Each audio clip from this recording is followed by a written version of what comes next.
Une petite jeune fille il y a quelques jours à La Réunion, et puis justement on a parlé de la Bible. Rare maintenant. On a parlé de la Bible et puis ça fait qu'une petite conversation s'est levée. Je dis, vous faites des expériences avec le Seigneur? Ils m'ont dit oui. On fait des expériences avec le Seigneur. Mais comment on est plusieurs? Vous savez, des fois ils font des expériences, alléluia. C'est bien, alléluia. Je dis, vous lisez la Bible? On ne lit pas trop la Bible.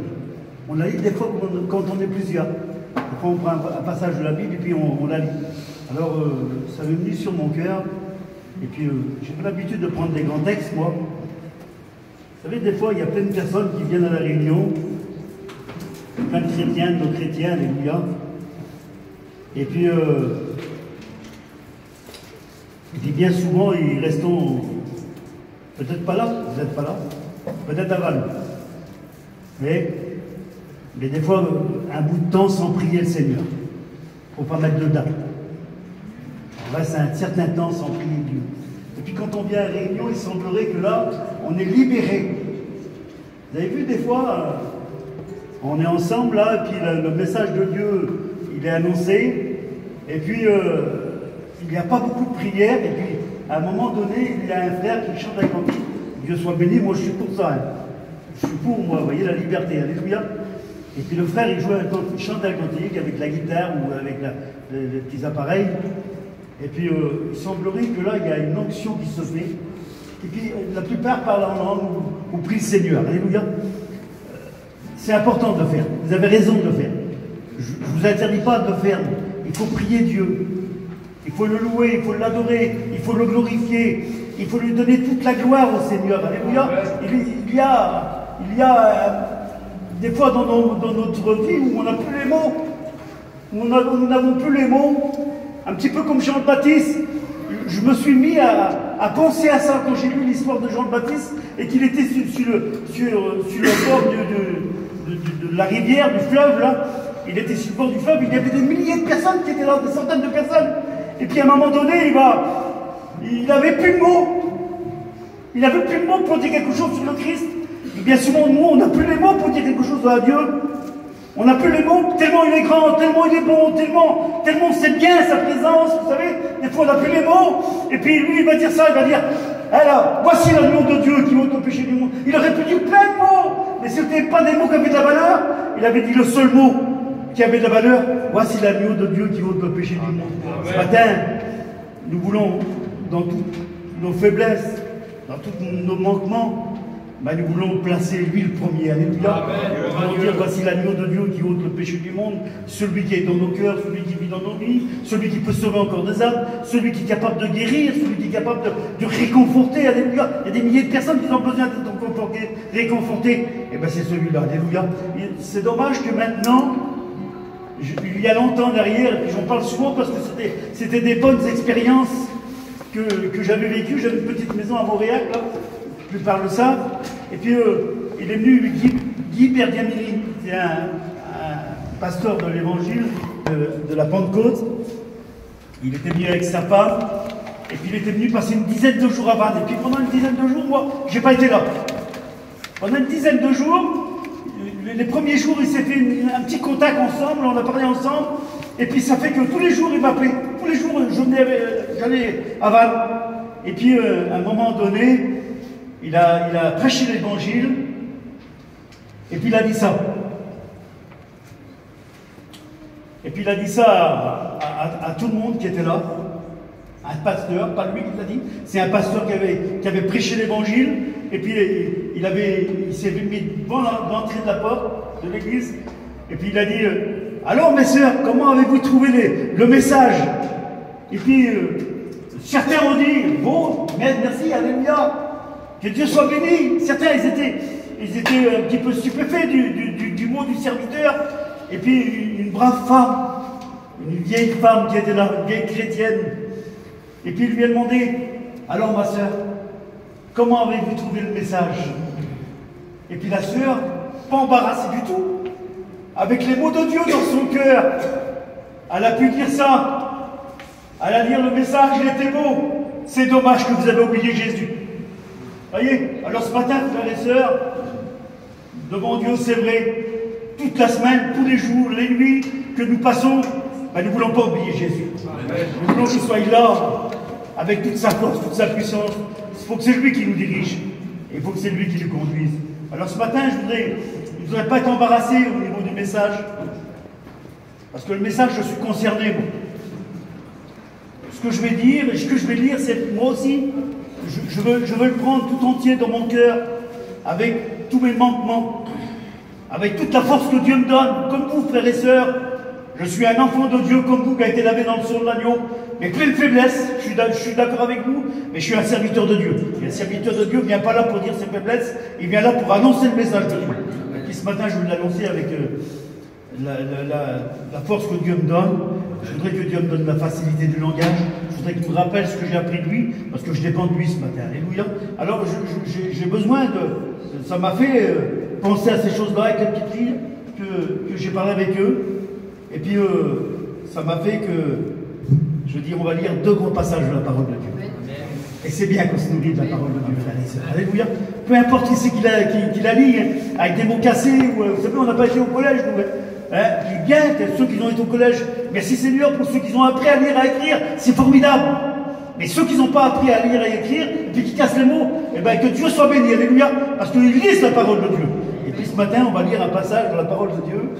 Ça va vous sembler bizarre un petit peu, mais bon, c'est pas grave, ça se trouve dans le livre de Luc.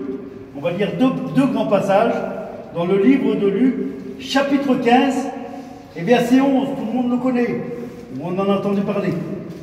C'est Jésus qui va parler. Il va le dire. Il dit encore, un homme avait 2 fils. Le plus jeune dit à son père, donne-moi la part de bien qui doit me revenir. Et le père leur partagea tout son bien. Peu de jours après, le plus jeune fils, ayant tout ramassé, partit pour un pays où il dissipa son bien en vivant dans la débauche. Lorsqu'il eut tout dépensé, une grande famine survint dans le pays et il commença à se trouver dans le besoin. Il alla se mettre au service d'un des habitants du pays qui l'envoya dans les champs pour garder les pourceaux. Il dit comme ça, il aurait bien voulu se rassasier des carouges que mangeaient les pourceaux. Alléluia. Voilà, on va lire un autre texte dans la parole de Dieu, puis ensuite on va prier le Seigneur, on va essayer de commenter. Alléluia. Gloire à Dieu. Voilà, je crois que je vais trouver. Espérons que je vais trouver ça. Voilà. Alléluia. Allez, j'ai marqué des notes un petit peu comme tout le monde. Hein. Voilà, gloire à Dieu. Voilà. On lit dans le livre des rois, 1 roi, chapitre 21, pour ceux qui ont la parole de Dieu. Après ces choses, voici ce qui arriva. Naboth de Jezréel avait une vigne à Jezréel, à côté du palais d'Akab, roi de Samarie. Et Akab parla ainsi à Naboth, cède-moi ta vigne, pour que j'en fasse un jardin potager, car elle est tout près de ma maison. Je te donnerai à la place une vigne meilleure, ou si cela te convient, je te paierai en valeur dans l'argent. Mais Naboth répondit à Akab, que l'Éternel me garde de te donner l'héritage de mes pères. Akab rentra dans sa maison, triste et irrité, à cause de cette parole que lui avait dit Naboth de Jezréel. Je ne te donnerai pas l'héritage de mon père. Alléluia. Voilà, on va prier le Seigneur. Et puis ensuite, on va parler de la parole de Dieu.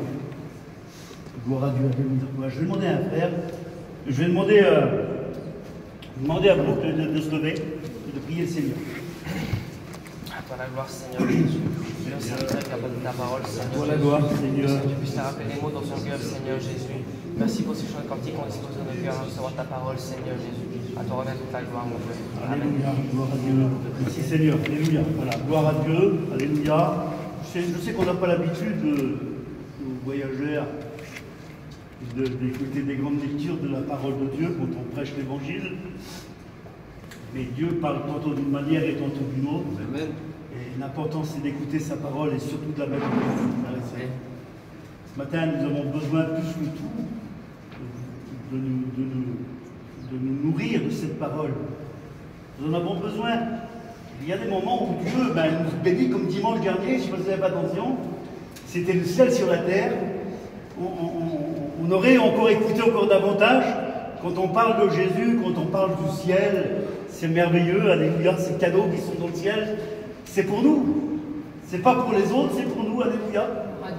Et il y a des fois où Dieu nous parle, c'est un petit peu pour nous remettre sur les rails, pour nous mettre un petit peu en face de la réalité, parce qu'il y a la réalité, et que vous vouliez ou vous ne vouliez pas, il y a cette réalité, et un jour elle nous fait face à cette réalité. Voilà, merci Seigneur, alléluia.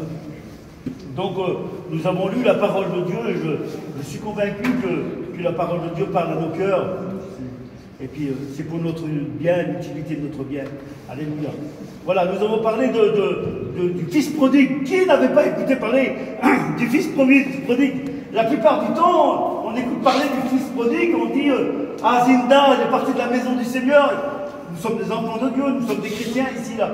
Et puis, même qu'on n'a pas mis la barre de sanctification là, elle est dans notre cœur. Vous voyez, l'important, c'est de la mettre dans notre cœur et puis de la faire valoir. Vous voyez, qu'elle soit là, alléluia.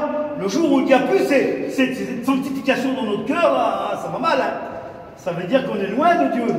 Hein. Mais il y a la barre de sanctification dans notre cœur, et puis il y en a qui l'ont mis à des hauteurs différentes, il y en a qui l'ont mis. Alléluia. Que Dieu soit béni, alléluia.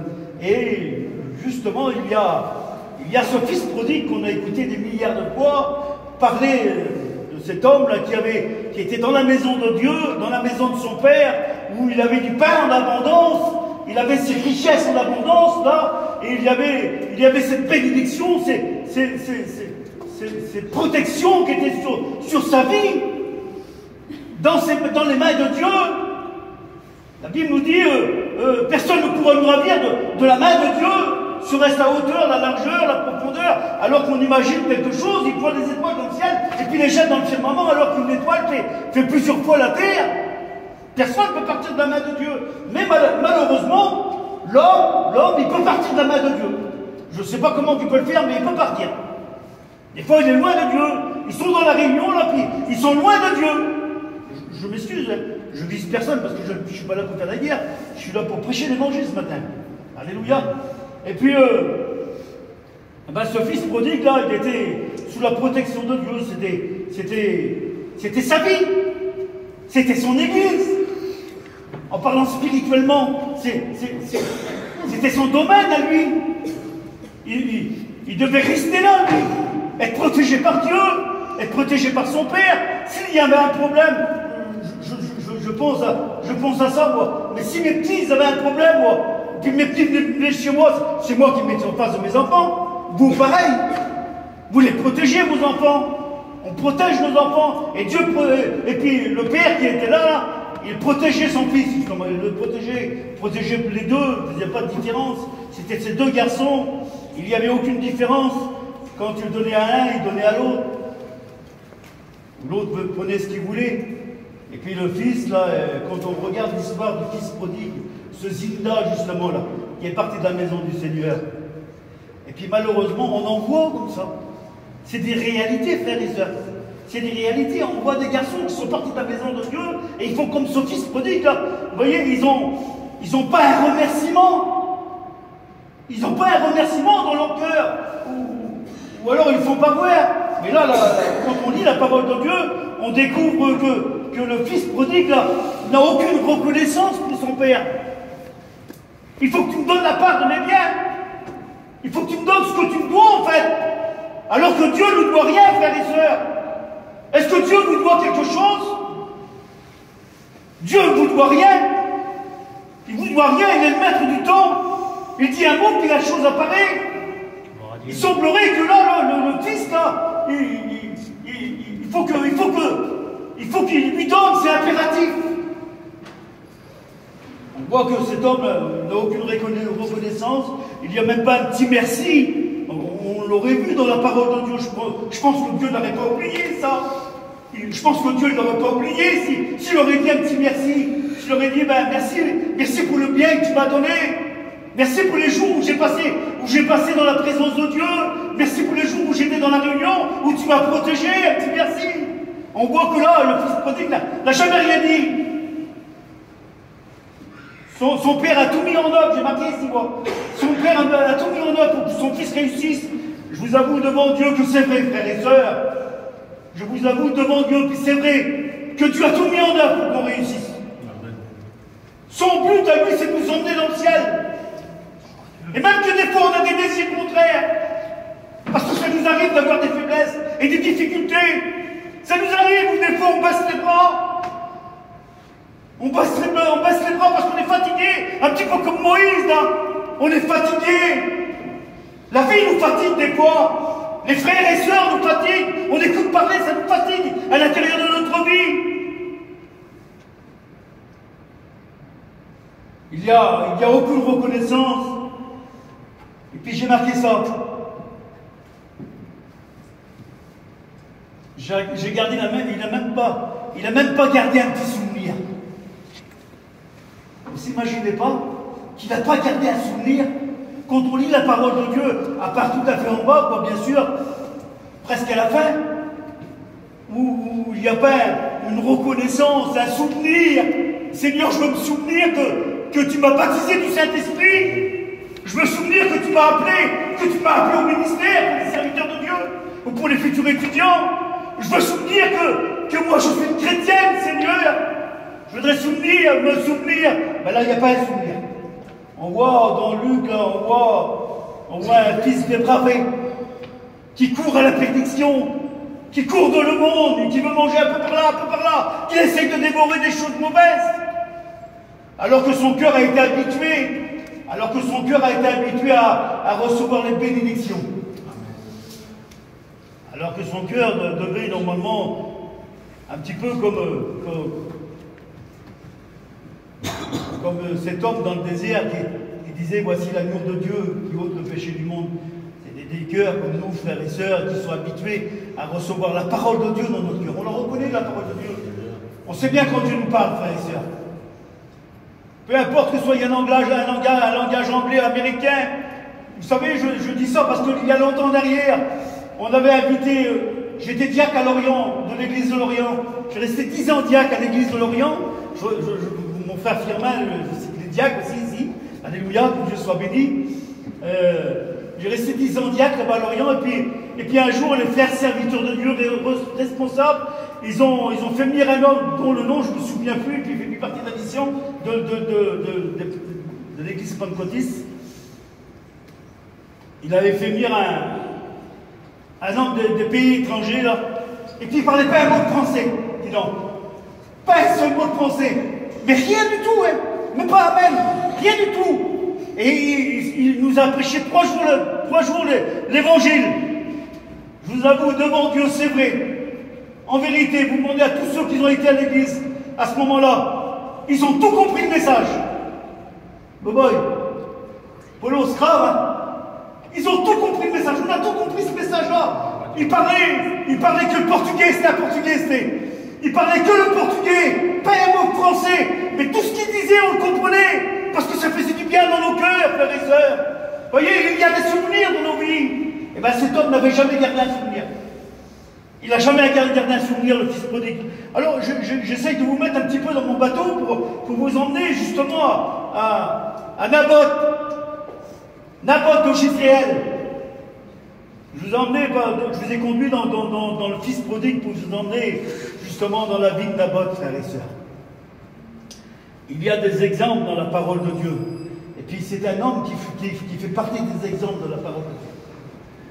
C'est un homme qui est formidable. Il ne paye pas de mine. C'est pas un grand parmi les grands. C'est un petit chrétien. C'est un enfant de Dieu. Il appartient à Dieu. Il est avec sa compagne. Et puis, c'est merveilleux, vous savez, quand on débute dans la vie, on essaye de faire un petit foyer, un petit ménage. Et puis, on s'achète un petit... Je me rappelle, on avait acheté un petit caravalier au Grégombre. C'est ma mère, bien sûr, qui m'avait... Parce que là, on était trop vaillant. Et puis, ma mère m'avait acheté un petit camping. Elle m'a dit, mon fils, qui a le carnet de retraite. Et puis, je crois, à l'époque, c'était 30 000. Et il faut les donner tous les mois. J'avais même pas les carnets payés, les traites. Elle m'a repris le carnet de traite. J'ai dit, je suis payé. Bon, rien. Alors, on essaye de construire un petit quelque chose. Et ben Naboth, c'est ce qu'il a fait, il a construit un petit quelque chose. Et puis à un moment donné, ses parents sont morts. À Naboth. Son père et sa mère sont morts. Ils sont partis. L'histoire ne le dit pas parce qu'il y a une belle histoire dans la parole de Dieu. C'est des beaux mots. Ça touche nos cœurs quand on lit la parole de Dieu. Ça bénit nos âmes. Ça nous fortifie. Ça nous représente que nous devons faire comme ces hommes de la parole de Dieu. Nous ne sommes pas exempts, frères et sœurs. Je m'excuse, nous on ne fait pas partie du monde. Nous on fait partie de la parole de Dieu. On est ancré dans la parole de Dieu. Si aujourd'hui le message, parce que vous ne l'avez pas compris, vous dites Seigneur le message c'est affreux, et bien vous traitez Dieu de menteur. Parce que Dieu a tout mis en œuvre pour vous. Dieu place des mots dans vos cœurs les plus beaux, afin que vous les receviez. C'est important, frères et sœurs. Alors il y a Naboth qui est là, qui a construit son petit foyer, et puis à un moment donné, ses parents vont partir, ils vont mourir, et puis il va recevoir ce que tous les hommes reçoivent. Vous savez, mes enfants, moi, le jour où je vais mourir, ils vont prendre ce que j'ai, ce que j'ai pas, ils vont prendre un petit héritage. Et puis vous, ça sera la même chose. Ils vont prendre ce que vous aurez laissé, un petit héritage. Et puis je le sais parce que j'ai vécu, j'étais voir un homme il y a longtemps derrière, il s'appelait Oscar Danto. Et puis Oscar Danto, son père était mort. Et puis pour la plupart, il habitait à Malakoff. Ça c'est pas de la route, hein. Il avait construit une petite maison, cet homme-là. Un homme, voilà, gentil, on chassait ensemble, vous voyez, vous en allez. Et tu l'as connu, Firmin, oui, frère Alumio. Et puis il va partir en Alsace, là-bas, et puis il revient, quand il revient, la maison est saccagée. Saccagée. Il y avait à l'époque, c'était un homme qui était bien, ça. Il y avait des millions de tapis. Il faisait des tapis faits main. Il y avait plein d'argent dans tapis en marchandises. Vous voyez? Et puis ça, ce n'était pas l'héritage de son père. Il avait une chose qui était l'héritage de son père. Et puis moi, j'ai vu cet homme-là pleurer. Parce que lui avait pris l'héritage de son père. Il lui a pris un petit fusil. C'est rien, qu'est-ce que c'est? C'est banal. J'ai perdu 10 millions, 20 millions.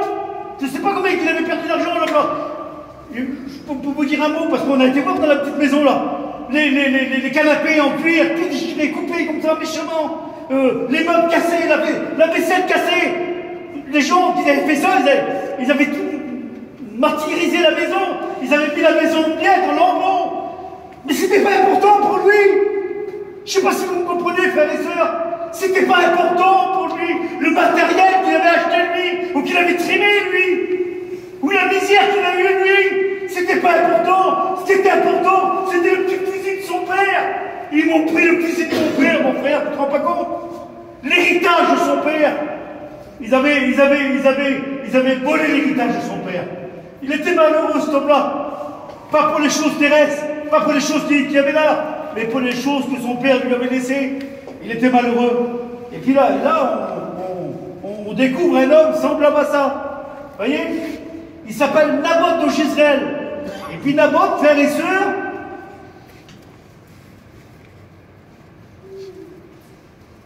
ça veut dire fruit. Et puis nous on est comme ça, on est des serviteurs de Dieu. Et puis quand on voit des frères et des sœurs, alléluia, qui portent du fruit, on est réjouis dans notre cœur. On est réjouis dans notre cœur. On est content, on est joyeux. C'est important, frères et sœurs. Et Naboth de Jezreel, qui veut dire Israël, c'est merveilleux. Israël, c'est le pays, c'est notre pays. C'est la terre promise d'Israël. C'est le peuple de Dieu qui est là-bas, frères et sœurs. Ils sont comme nous, ils sont attachés à Dieu comme nous. Il y en a qui ne font pas, bien sûr, mais le peuple de Dieu, normalement, est attaché à Dieu, comme nous. Et Jezreel, ça veut dire travail. Voyez, je pense dans la vie d'un chrétien, frères et sœurs, que ce doit être le premier domaine qu'il doit avoir.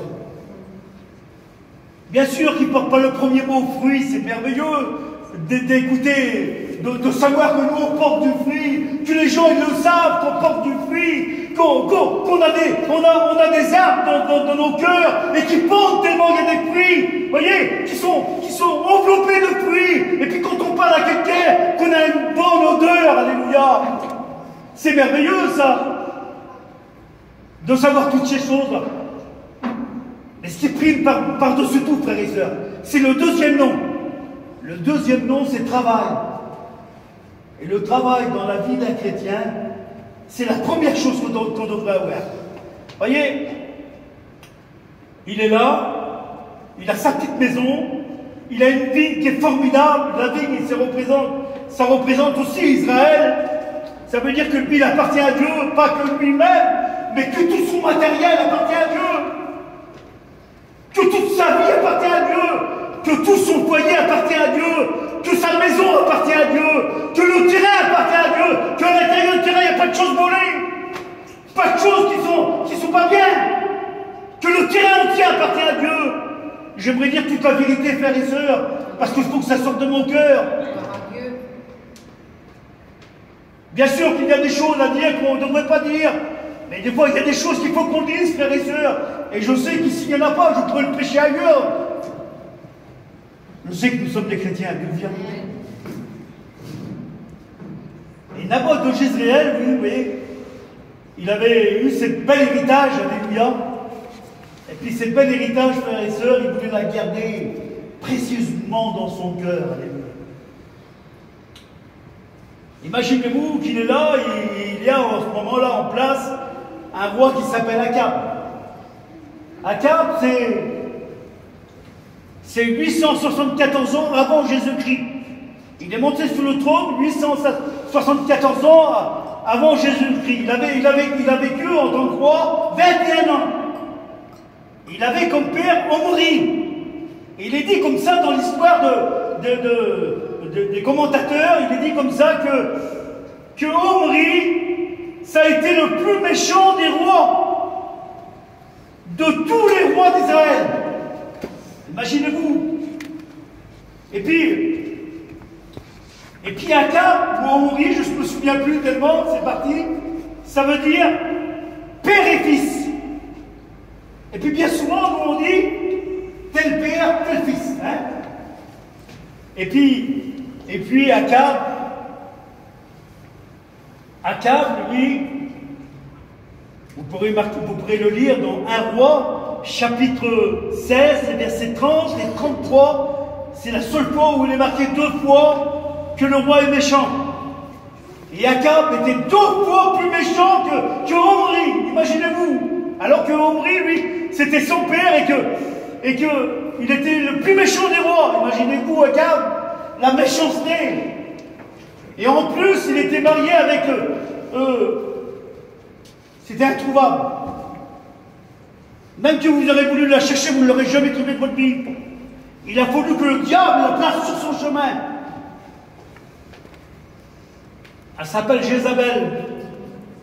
Il est dit comme ça que c'était une femme de Sidon. C'était la plus méchante sur la terre entière.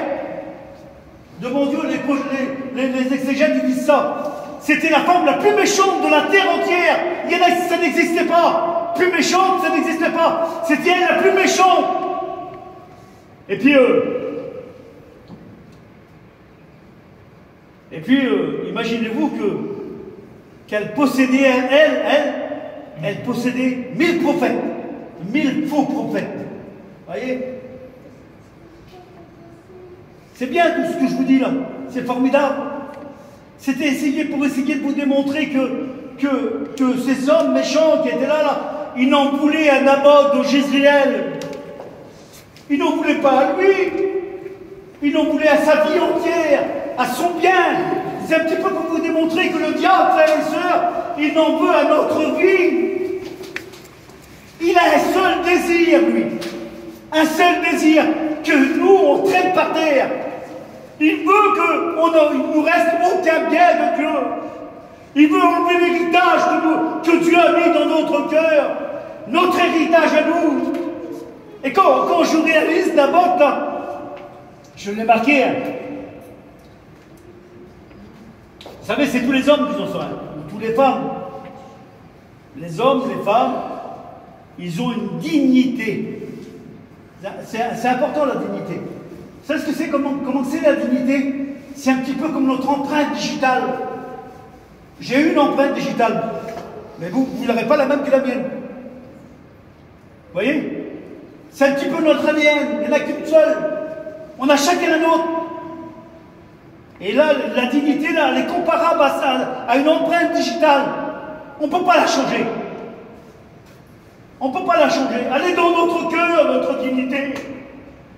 Comparé au fils prodigue, justement, qui est parti de la maison du Père. Il avait abandonné sa dignité. Il n'était plus un vrai chrétien.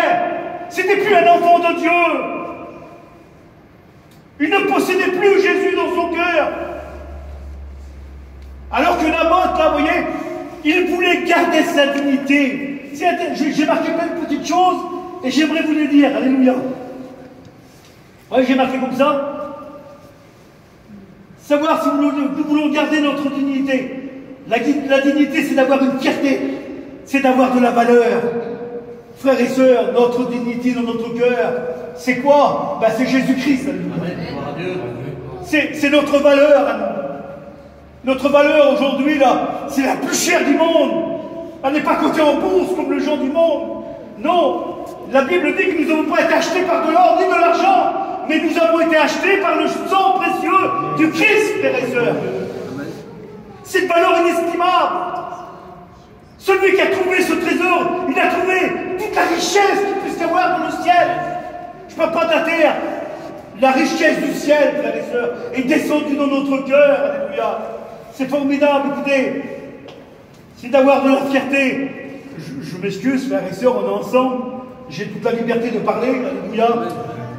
Je suis fier d'être chrétien. Devant Dieu. Devant Dieu. Vous aussi, je sais que vous êtes fiers d'être des chrétiens et des chrétiennes. Et puis c'est bien quand on dit, ben, le frère là-bas, c'est un chrétien, frère.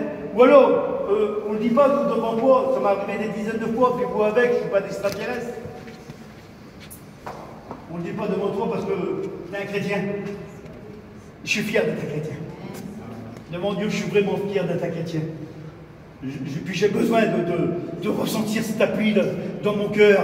Vous voyez, cette fondation dans mon cœur, j'ai besoin de la ressentir, d'être persuadé, de savoir que la main de Dieu, elle est là. Vous voyez, elle appuie sur ma vie, là. Vous voyez, c'est formidable d'avoir une bonne valeur comme ça, des valeurs vraies, des valeurs réelles, des valeurs qui n'ont pas été corrompues par le monde. Parce qu'aujourd'hui, les valeurs sont corrompues par le monde. Il y a des faux dollars, des faux billets, des faux or. Il y a des faux cachets. On met sur l'or des faux cachets pour dire que c'est des vrais. Mais nous sommes des véritables. Nous avons reçu le cachet de Dieu. Vous voyez, exprimé par le Saint-Esprit à l'intérieur de notre cœur, où le monde ne vient pas, frères et sœurs. D'abord, c'était ça. Il était persuadé dans son cœur que c'était comme ça. Il vivait une vie comme ça, lui. Vous voyez, il vivait la vie là. De savoir que le diable était là au côté de lui, de savoir qu'Akab était là et qu'il en voulait à sa vie, ben lui, il vivait quand même cette vie-là. Il vivait la vie. Et nous savons, frères et sœurs, ou alors certaines personnes vivent des fois avec des garçons qui ne sont pas encore chrétiens ou des femmes qui ne sont pas encore chrétiennes, que bien souvent, malheureusement, c'est pas facile pour eux. C'est pas facile, ils sont côte à côté d'eux.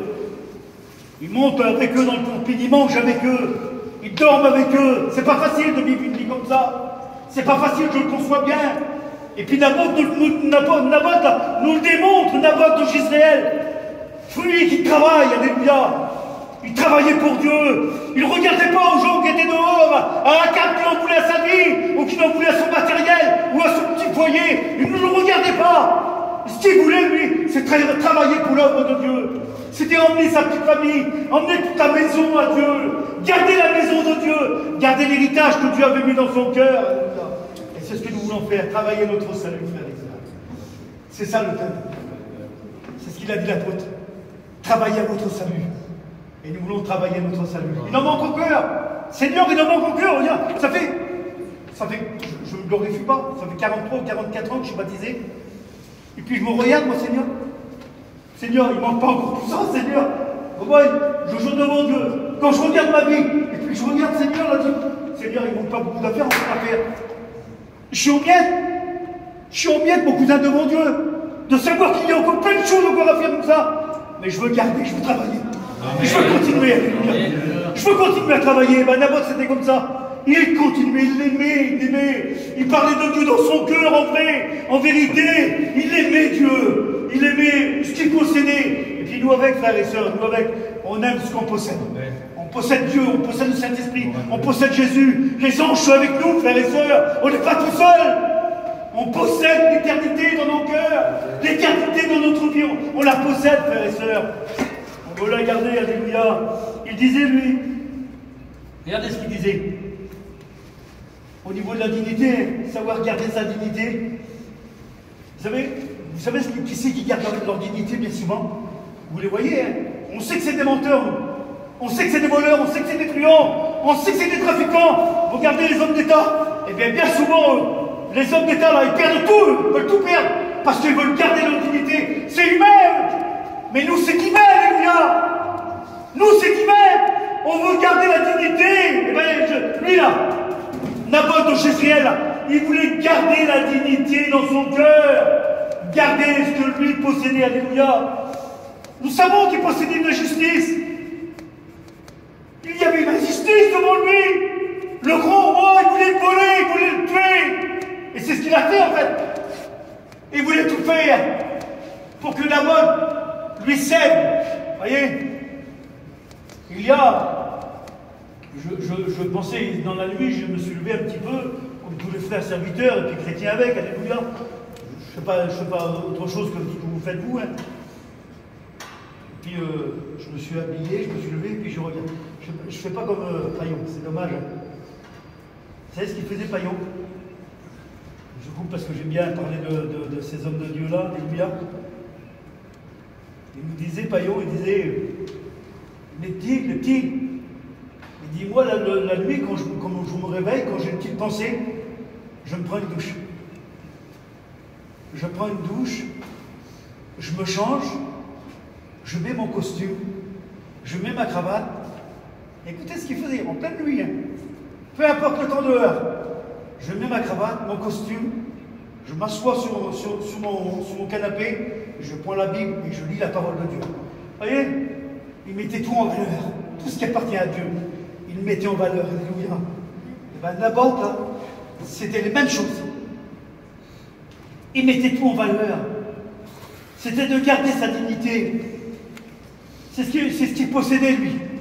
Il possédait une seule chose. Il possédait la dignité. Et puis la dignité, frères et sœurs, que vous le vouliez ou vous ne vouliez pas, si vous ne voulez pas, elle ne vous emmènera pas. Mais que vous le vouliez ou vous ne vouliez pas, elle vous emmène au ciel. C'est ce qui l'a sauvé à lui, de la vie de la terre. Naboth est mort. Jézabel lui a fait des lettres impures, des lettres vilaines, des lettres mauvaises, des faux mensonges. Elle a tout mis en œuvre, elle. Vous voyez, et puis elle a fait passer tous les magistrats. Et puis elle va dire, faut lui dire, lui là, faut faire passer le mot, que lui c'est un truand, que lui c'est un menteur, que lui c'est un voleur. Qu'il a maudit le roi et puis Dieu, il faut le dire à tout le monde. Et bien sûr, les mots ont couru sur toute la terre, et puis ils ont fait tuer Naboth. Voyez, ce qu'ils avaient oublié, pour ne pas rester longtemps avec vous, je ne sais pas quelle heure qu'il est, mais pour ne pas rester trop longtemps non plus, laisser des moments de prière, alléluia.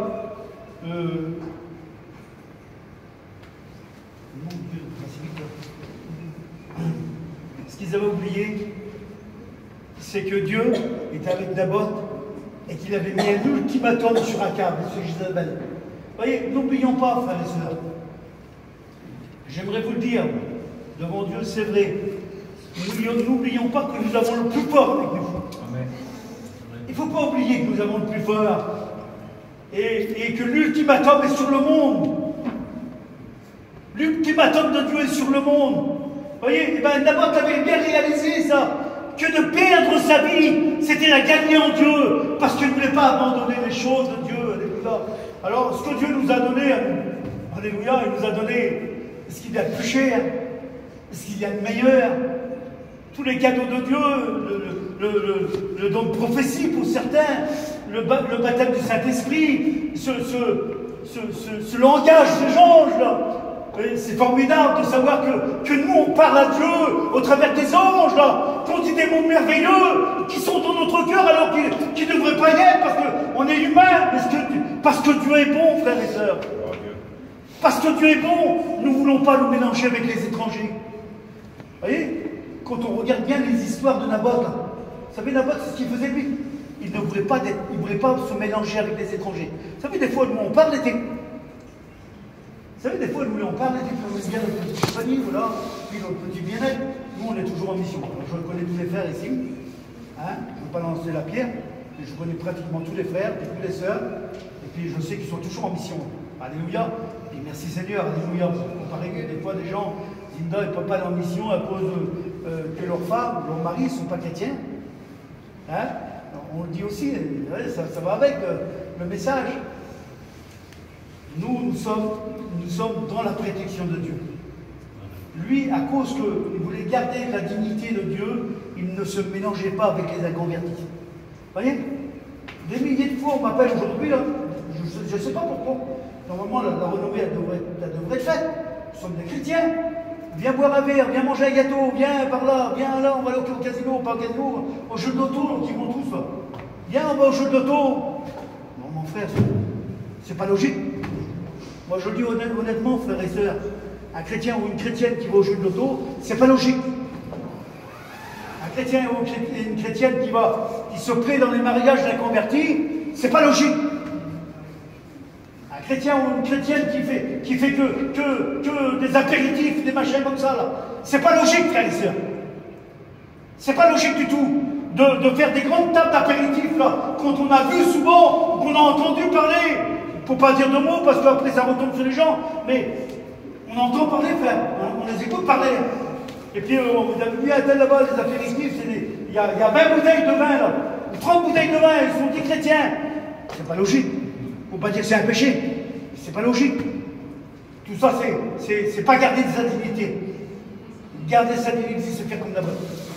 Garder sa dignité, c'est faire ce que tu fais toi. C'est de rester dans les mains de Dieu. Ça, c'est garder notre dignité, frère. C'est garder notre vie propre, alléluia. Vous voyez, il aimait les valeurs de Dieu. Il aimait bien parler de Dieu. J'ai marqué 2-3 petites choses. Ils m'ont fait du bien dans mon cœur parce qu'il y a des choses que je ne fais pas, moi. Il y a des choses que je ne fais pas, mais au travers de la parole de Dieu, Dieu me parle à moi. Frère, Dieu me parle à moi, les frères. Je vous avoue, c'est pas pour vous le message de Dieu, là. Vous l'écoutez, que Dieu soit béni, mais c'est pas pour vous le message de Dieu, c'est pour moi. Il est pour moi le message de Dieu, là. Je veux garder les valeurs de Dieu, moi. Il est pour moi. Je veux garder ma dignité, c'est pour moi. Je veux grandir avec Dieu, c'est pour moi. Je veux avoir les valeurs de Dieu, c'est pour moi. C'est pour ma vie à moi, alléluia. Voilà, on va prier le Seigneur parce qu'après ça va être un moment, puis voilà, allez. On prie le Seigneur, alléluia. Je demandais à Pierre de prier le Seigneur. Moi aussi, après, je prierai. Voilà, je demandais.